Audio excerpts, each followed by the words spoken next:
Hi friends, welcome to Preethi cooking channel. ఈరోజు కోడిగుడ్డు fry ఎలా ప్రిపేర్ చేసుకోవాలో చూద్దామండి. ఎప్పుడు ఒకేలాగా కాకుండా ఇలా డిఫరెంట్గా ట్రై చేయండి, చాలా అంటే చాలా బాగుంటుంది. వాటికి కావాల్సిన పదార్థాలు చూద్దామా. 5 కోడిగుడ్లు, 2 బగారాకు, 3 ఎండుమిర్చి, 3 పచ్చిమిర్చి, 2 లవంగాలు, 1 రెమ్మ కరివేపాకు, 1 పెద్ద సైజు ఉల్లిగడ్డ అండి.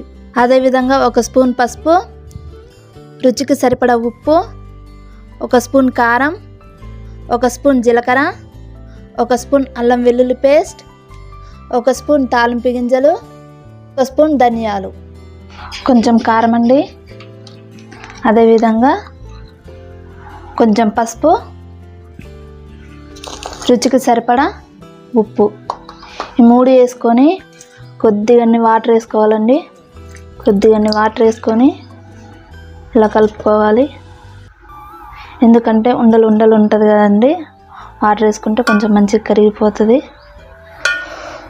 ఇలా కలుపుకుంటే చాలండి. ఇలా కలుపుకోవాలి. అదేవిధంగా కోడిగుడ్లను కూడా ఇందులోనే వేసుకోవాలండి.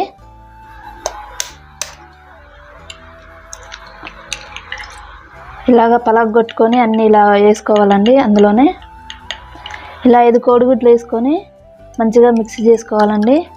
మనం ఎంత మంచిగా మిక్స్ చేసుకుంటామో ఎగ్ ఫ్రై అనేది అంత మంచిగా వస్తుంది.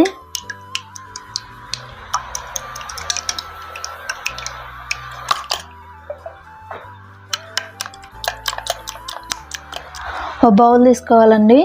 అందులో ఆయిల్ యాడ్ చేసుకొని ఇలా మొత్తం ఇలా స్ప్రెడ్ చేసుకోవాలండి. నాకు మొత్తం ఇలా స్ప్రెడ్ చేసుకోవాలి.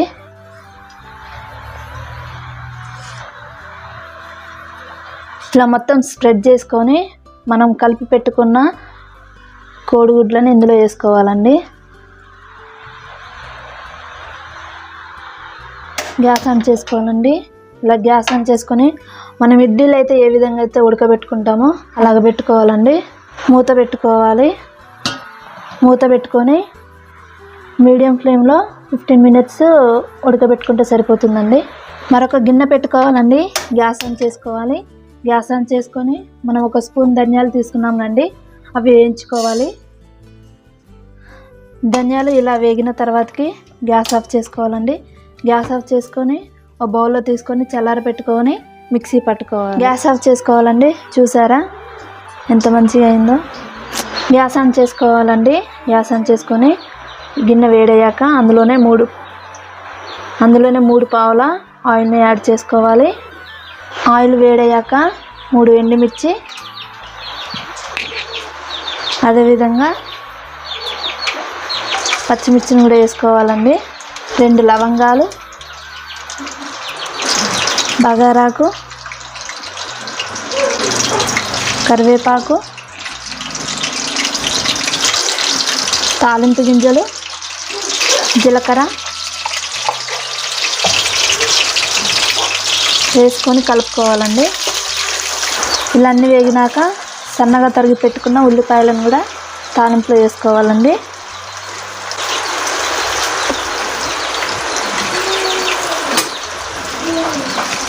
వేసుకొని కలుపుకోవాలి.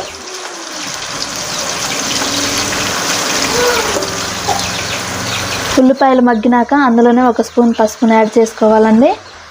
పసుపుని యాడ్ చేసుకొని అదేవిధంగా 1 స్పూన్ అల్లం వెల్లుల్లి పేస్ట్ని కూడా యాడ్ చేసుకోవాలి. యాడ్ చేసుకొని అల్లం వెల్లుల్లి వేసాం కాబట్టి తొందరగా అడుగంటుతుందండి. అడుగంటుకోకుండా ఇలా మంచిగా కలుపుకోవాలి.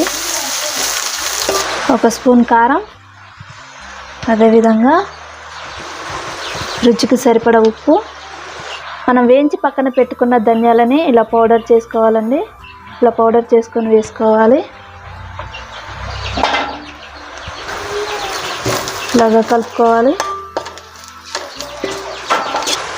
నాకు ఆయిల్ అనేది సరిపోలేదండి, అందుకనే 1 పావు ఆయిల్ పోసుకున్నా. కొద్దిగా వాటర్ యాడ్ చేసుకోవాలి. వాటర్ యాడ్ చేసుకొని మరొకసారి కలుపుకోవాలండి.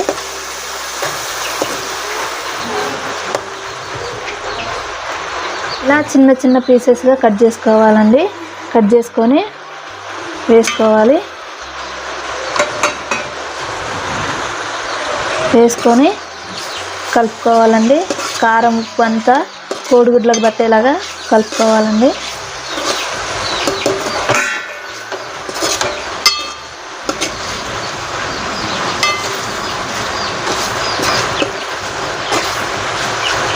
ఓ 5 మినిట్స్ కారం ఉప్పు అంతా పట్టేలాగా 5 మినిట్స్ ఉంచుకోవాలండి. కూర అంతా ఇలా మగ్గిన తర్వాతకి కొత్తిమీర వేసుకోవాలండి. కొత్తిమీర వేసుకొని కలుపుకోవాలి. మీరే చూస్తున్నారుగా కోడిగుడ్డు ఫ్రై అనేది ఎంత మంచిగా వచ్చిందో. ఎంతో రుచికరమైన కోడిగుడ్డు ఫ్రై అనేది రెడీ అయిందండి. ఓ సర్వింగ్ బౌల్లో తీసుకోవాలండి. ఈ కోడిగుడ్డు ఫ్రై అనేది చాలా అంటే చాలా బాగుంటుంది. వేడి వేడి అన్నంలోకి కానీ చాలా బాగుంటుందండి. ఎప్పుడైనా నాన్ వెజ్ తినాలనిపించినప్పుడు ఇలా ట్రై చేయండి. ఎంతో రుచికరంగా చాలా బాగుంటుంది. ఈ వీడియో కనుక మీకు నచ్చినట్లయితే లైక్ చేయండి, షేర్ చేయండి, సబ్స్క్రైబ్ చేయండి. ఎలా వచ్చిందో కామెంట్ రూపంలో తెలియచేయండి. Thank you for watching video.